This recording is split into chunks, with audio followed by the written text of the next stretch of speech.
رب العالمين والصلاة والسلام على أشرف الأنبياء والمرسلين نبينا محمد وعلى آله وصحبه أجمعين وبعد رب اشرح لي صدري ويسر لي أمري واحلل عقدة من لساني يفقه قولي اللهم صل وسلم وبارك على عبدك ورسولك نبينا محمد. Tuang padayon ang atuang na tuki bahin sa kahibalo sa kaalam sa tauhid. So manakuha nato nga ang tauhid mao kini siya ang karapatan, ang kapungod ni Allah subhanahu wa ta'ala sa iyang mga gumugna kita mga tao, mga jin, o ang katungod po nato kang Allah subhanahu wa ta'ala mao ang dilit na niya sinutan kung kita mag-imo og tauhid. Karon ang atuang topic bahin sa kaayuhan sa tauhid. Unsay kaayuhan nga makuha nato kung kita na tauhid. Ang Allah subhanahu wa ta'ala nag-ingon sa Quran, alladhina amanu wa lam yalbisu imanahum bi dhulmin ulaika lahumul amn wa hum muhtadun. Ingon ang Allah sa Suratul An'am aya 82, ang Allah miingon sila nga mga mituo, o wala nila saguli o kasaypanan ang ilahang pagtuo. Ang pasabot din sa kasaypanan mao ang shirk. Ulaika lahumul amnu, sila alang kanila ang kalinaw, wa hum muhtadun, ug sila ang nagiyahan.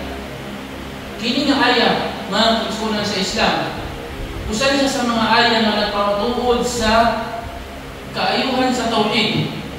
Nga mo ni siya ang resulta kung ang tao na ay tauhid. Alladhina amanu, sila ang mga nagtuo. Ang pasabot dinhi, sila ang mga tao nga adunay tauhid.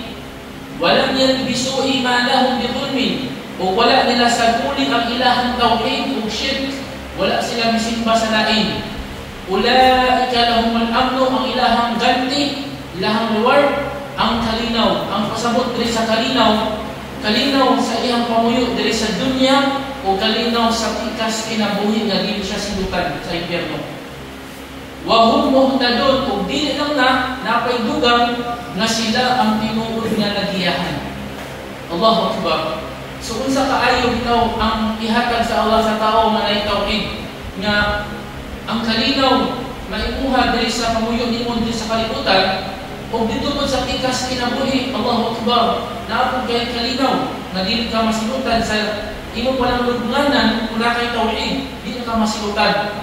O labi na pagka wabot ng anlaw sa hukom, dili ka itambok sa impyerno. O dili lang na wahum muhtadun, o sila pa ang mga tinuod na nagiyahan. Sumuni siya ang basihan sa mga nagiyahan. Ang tao na may tauhid. Subot pa sa ang tao na walay tauhid, wala siya nagiyahi. Allahu Akbar. Wala siya nagiyahi. So, nagapasabot din yung mga kaisunan sa Islam.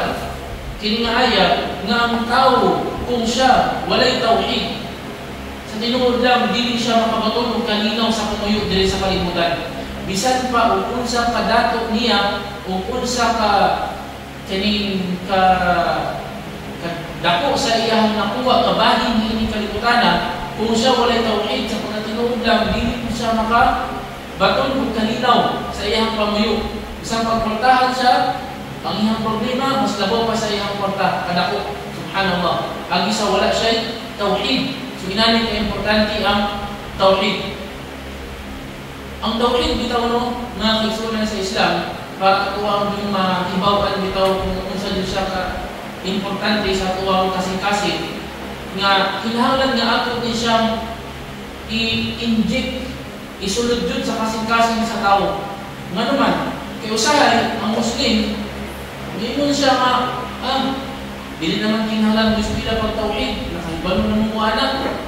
Ang pasabot sa tauhid, ang pagsimba lamang kang Allah. Ang tinuon, bisag kung nakahibalo siya sa iyang uto, pero wala kang sulod sa iyang kasing-kasing. Wala yung problema.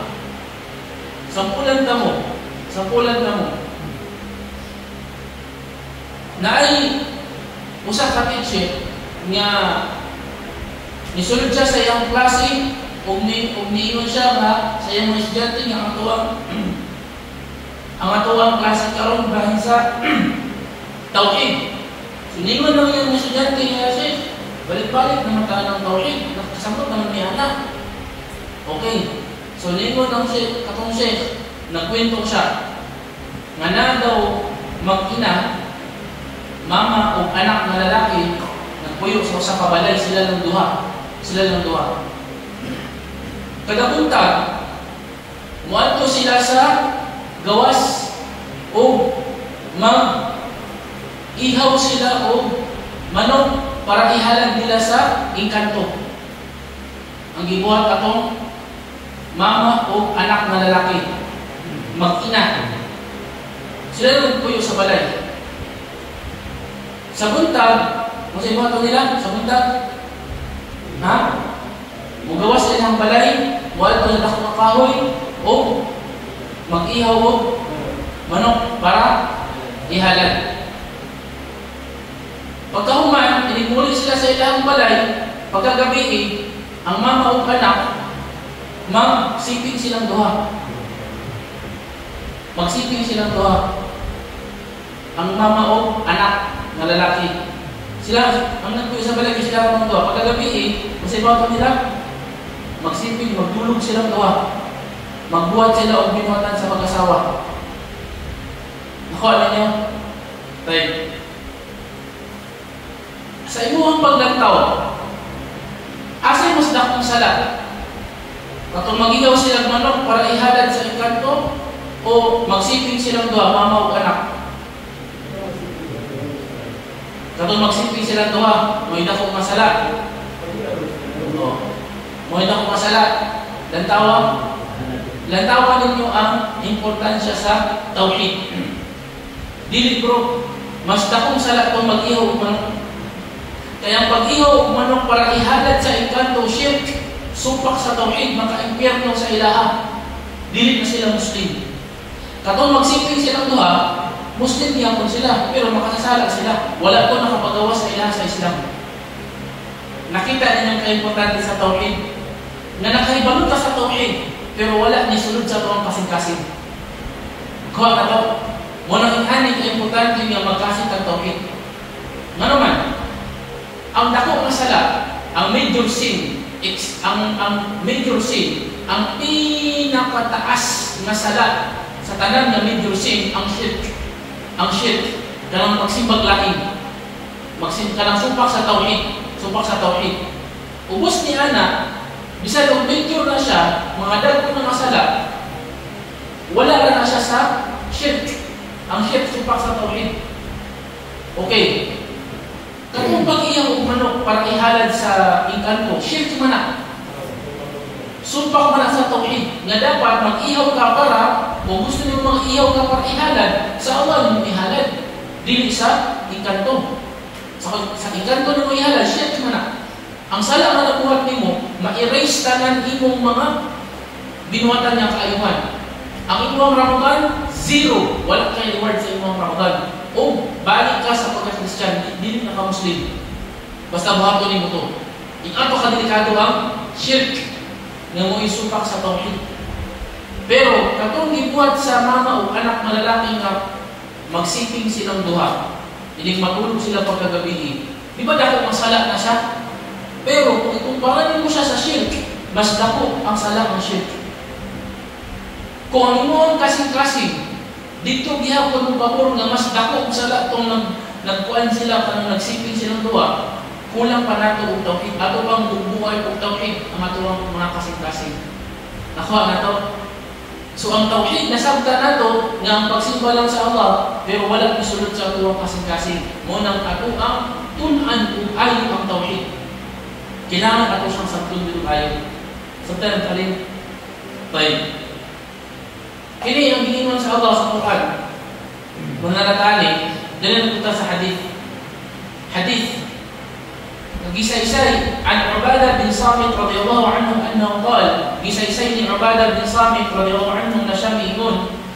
Qala Rasulullah sallallahu alaihi wasallam, man shahida an la ilaha illallah wahdahu la sharika lah, kinsa man ang musaksi nga walay lain angay nga simbahon gawas lamang kang Allah. Siya lang nagkinusara o wala siya ikauban sa pagsimba kaniya.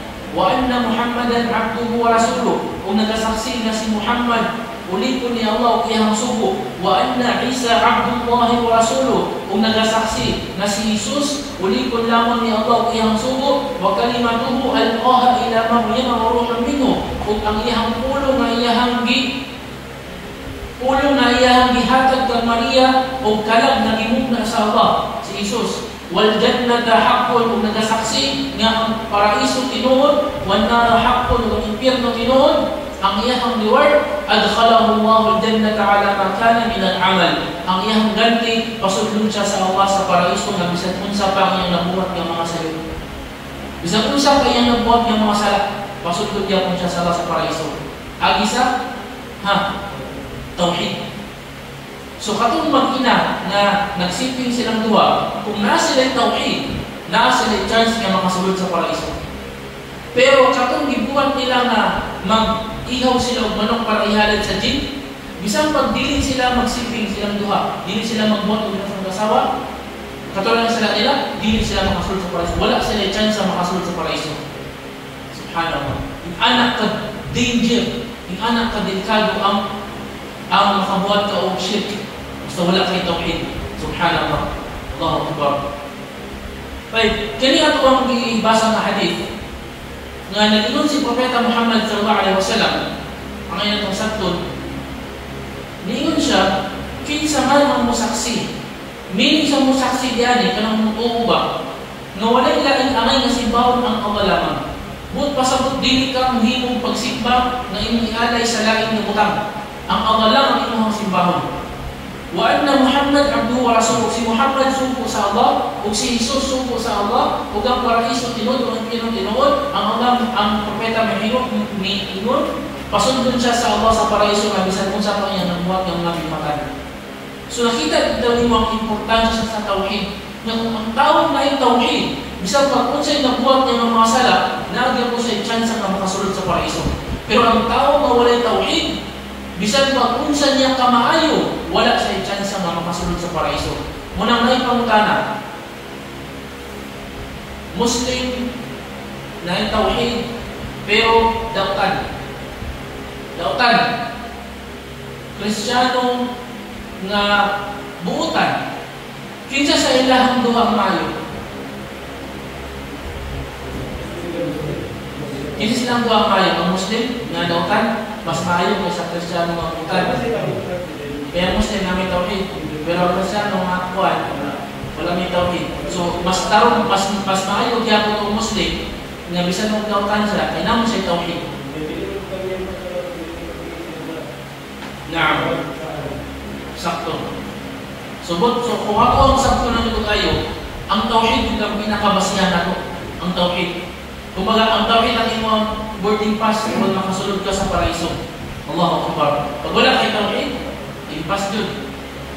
Karon nakita na nato, di ba, kung sa ka importansya ang tauhid nga angay natong tun-an jud. Tay. Sa hadith nga gisaysay ni Itban radhiyallahu anhu, si Itban sa mga sahaba, nag-ingon si Propeta Muhammad sallallahu alaihi wasallam, فإن الله حرم على النار من قال لا إله إلا الله يبتغي بذلك وجه الله. Nag-ingon si Propeta Muhammad sa pagkatinuod si Allah, iyang ginabawal sa impierno kung kinsa man ang musultig la ilaha illallah na siya nagtinguha o reward gikan sa Allah.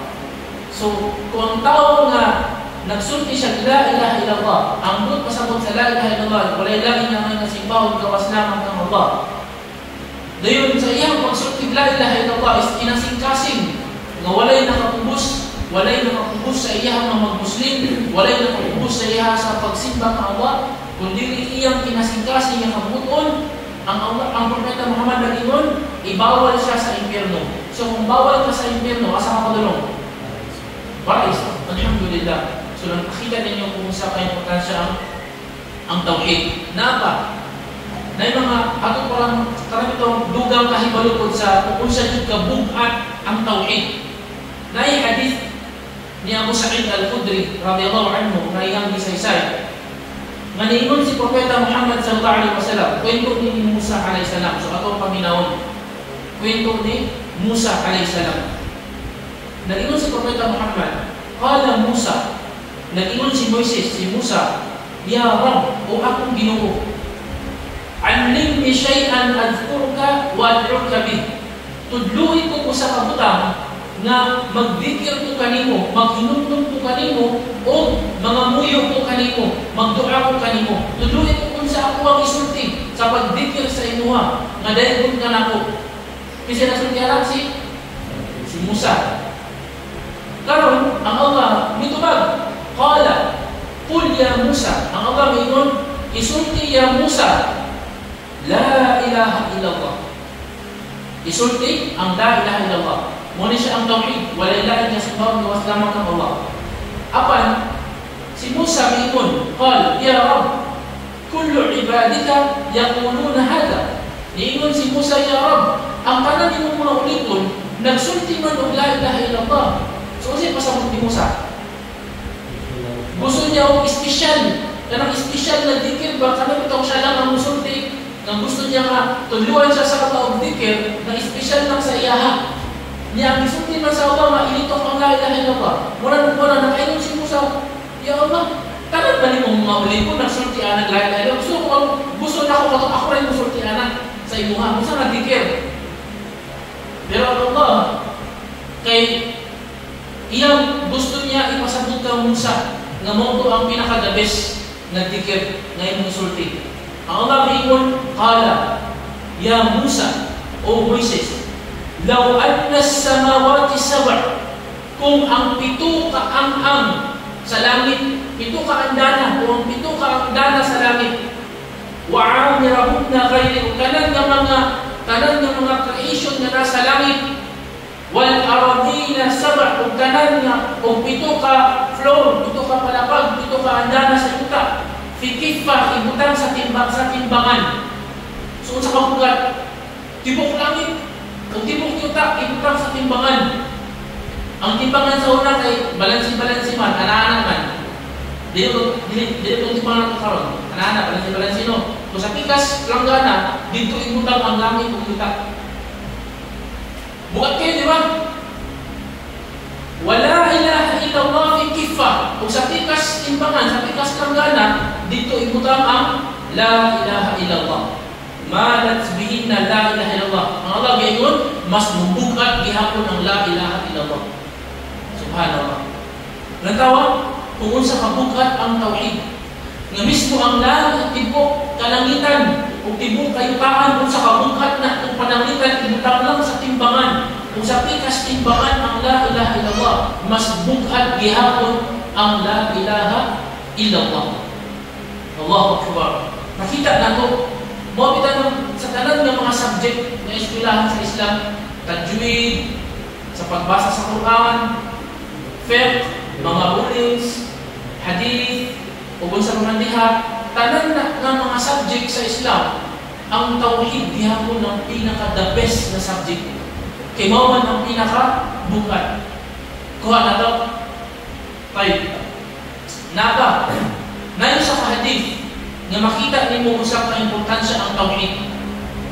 Unang, lugi kita kayo ang mga tao nga walay tauhid. Kaya ito, lugi na ganay sila, pildi pa dyan. Kapatid ka na, musugal ka, musta ka ba? Napildi na ganay ka, tangan pa dyan ka. Di ba? Karang nagdala rin ako ang puhunan nga 20,000. Puhunan niyo ang musugal pa niyo ba eh. Daong hindi nilagay. Puro kung 20,000, pildi ka. Nya nakapang pag ka, nya piling ako ka. Muli ka, masay mong baton. Maghikog na lang ka. Pildi na yan, kakapang pag ka. Muna ang sitwasyon sa tao mawalay tauhid. Pero ang tao manay tauhid, Allahu Akbar.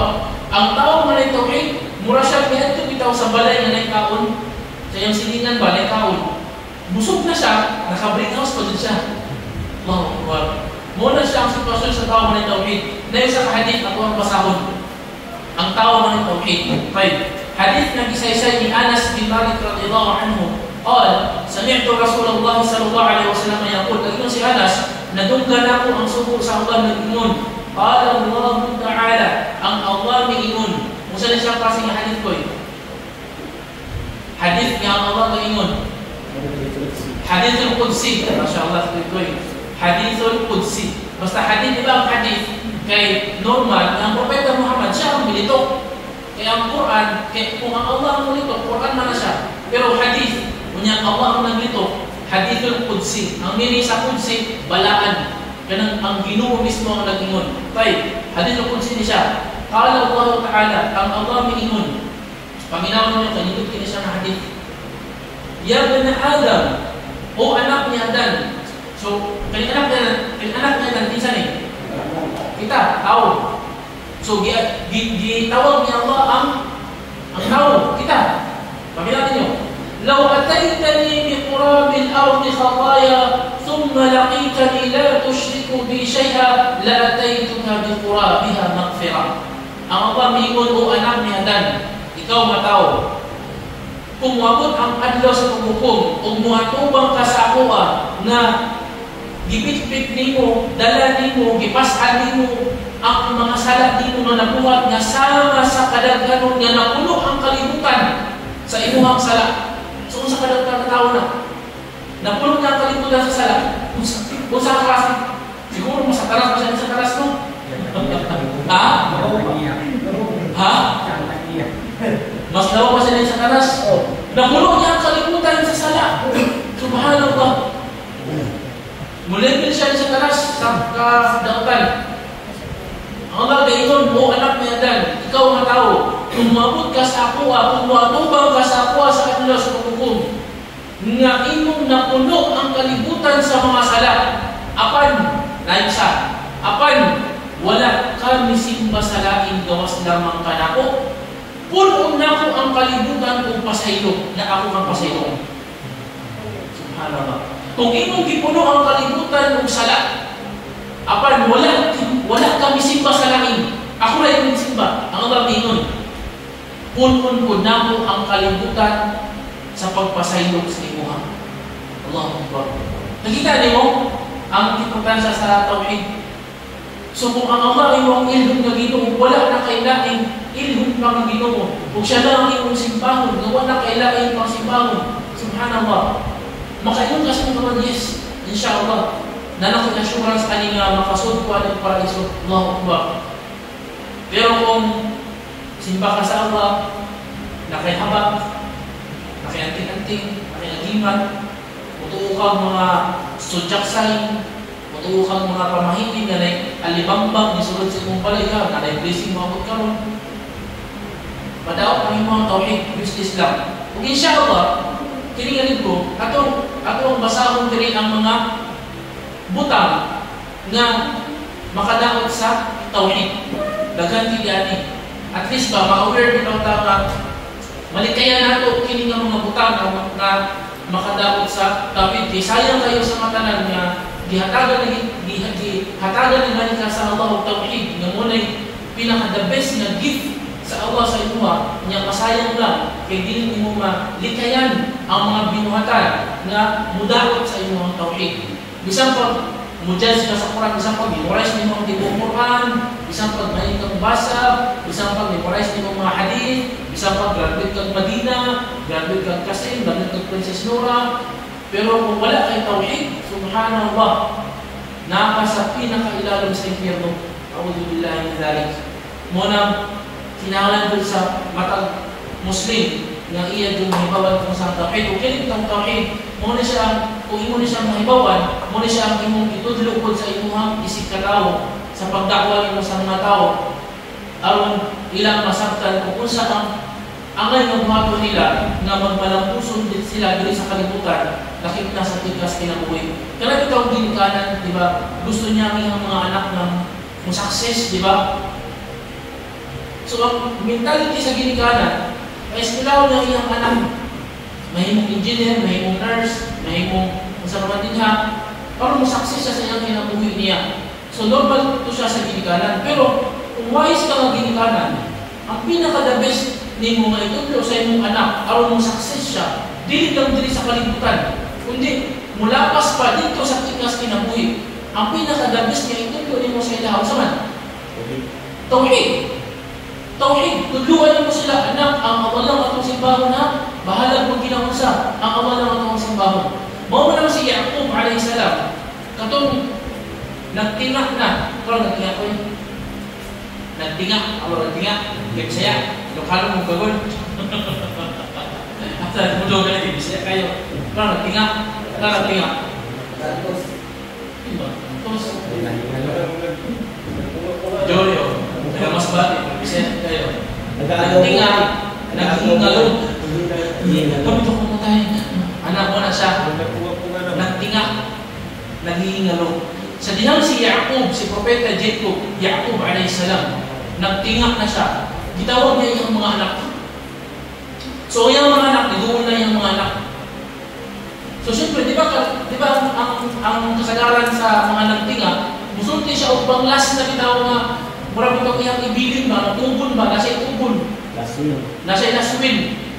O, di ba ang kasagaran anak sa mga Kristiyan, na ako yutak dito sa kuwan, ako ato ha, anak, kamu bayin-bayin na nato ninyo, balik na mo ato. Dito ka itong sakyanan sa katong mga baka sa atong silingan, ako aman to, ako na ito ipatuloy sa iya ha, kamu na ibahala ito anak. So pag nasmin na siya ba, muna siyang magtingak, pang dunya bitaw. Pero si Yaqub alayhi salam, si Propeta Jacob, wala siya nagsulti anak, wala siya nagsulti sa iyang magtikan niya. Kundi ang pinaka-importante na mahawiran sa iyang mga anak. Ang kuntong syuhada idh hawara Yaqub al-maut idh qala li banihi ma ta'buduna min ba'di qalu na'budu ilahaka wa ilaha abaika Ibrahim wa Ismail wa Ishaq ilaha wahida wa nahnu lahu muslimun. Ang gitugon ni Yaqub alayhi salam sa iyang mga anak, sa diyang nagtinga siya, kung akong mga anak, kung mamatay na ko, kinsa itong simbahon. Subhanallah. Natawa? Subhanallah. Kung mamatay na ko, kinsa itong simbahon. Samtang nagtinga siya, ang iyang mga anak misulti, o ang mamahan, wala nila ay simbahon kundi ang Ginoo nga imong gisimba. Ang Ginoo nga gisimba sa tuwang mga katigulangan na sila Abraham, si Ismail o si Ishaq o musimbang ni kaniya nga kami mga Muslim. Ayaw kabalaka na siya mamang simbahon. Motong si Yaqub, sa diyang nadungkal niya sa iyang mga anak nga nihatag o asyura sa iyang mga anak nga wala ang ilang simbahon, dito na tayo si Yaqub na komportable. Alhamdulillah. Namatay na tayo siya. Subhanallah. Pinaka-the best nga imong itugon sa imong mga anak ang tauhid. Na kung mamatay ka, dili nila biyaan ang pagsimba ng Allah. Na kung sila po magkapamilya na po, itutlo nila sa ilang mga anak ang pagsimba ng Allah, kung ang kapit po ng ilang mga apo ang sa pinakatuloy sa ilang generation hangtod sa adlaw sa paghukom ng kawalang ang ilang simbahon. Alhamdulillah. So, hinawag nga atuang nasabtan, kini nga atuang mitapit karon kung hinawag nga wala lang sa atuang utok misulod, kundi mismo sa atuang kasing-kasing, alhamdulillah. So, busog nato ang tulo kasudlanan sa ato ang lawas. Unsa ang tulo kasudlanan sa ato ang lawas? Karon nga Ramadan, ang tao na ay tulo kasudlanan. Kumbaga, na ay tulo ka baldi siyang lawas ba, na ay tulo kasudlanan. Kani ato ang busugon. Una, ang sudlanan, tiyan. Lamiyon na ito ang iftar. Kumbaga, masasalit pa, waktu di tipid ang iftar pa. Kini may iftar. Nai lumpia. Nai fried chicken. Ay, ito na sila, hindi siguro. Tapos na ako yung fruit salad. Tapos na ako yung beans itong kuwan. Gardenians niya kuwan. Tapos yung mayonnaise, palaman. May tubig ang punaw. Tapos yung kuwan ni Sarge na sabaw. Nga sani, papaitan to. Papaitan na dilipay. So, busog ang tiyan, di ba? Alhamdulillah. So, ikatulong masudlanan, ang atuwang puto. So, busog ko na ito ang atuwang puto. Alhamdulillah. Na atuwang puto, makasud ang pagkaon sa atuwang puto, ang kaalam na atuwang makuha. Alhamdulillah. Ang ikatulong na sundanan sa tulawas sa katulong kasing-kasing. Nga una, busog ko na ito sa tawhid. Ikaduha, busog ko na ito sa iman. Nga karon sa Ramadan, alhamdulillah, palingkabutan ito na ito na medyo mutaas ang katuwang iman ba? Ang data dito sa katuwang iman, paano? Pataas. Dili kuwan. Ila lang, nakidagang balon para ilingkabot sa Ramadan nga buhian ang mga syaitan, sulit na may ka. Hindi ko na yung madala. Gusto na akong iman. Insyaallah. Insyaallah. Kasi mga tipis ka rin. Isali mo, kailan siya bilang tao. Masali niya. Ano siya? Kailan siya bilang tao. Wala isali na siya. Alhamdulillah. So ang tulang din, hinawag niya na ibarasa ang pagtuon. Alhamdulillah. So, insyaAllah, kung kadayon, Allah Ta'ala alam, sallallahu ala nabiyina Muhammad wa ala alihi wa sahbihi ajma'in wa akhir dawana an alhamdulillah rabbil alamin. Assalamu alaikum warahmatullahi wabarakatuh.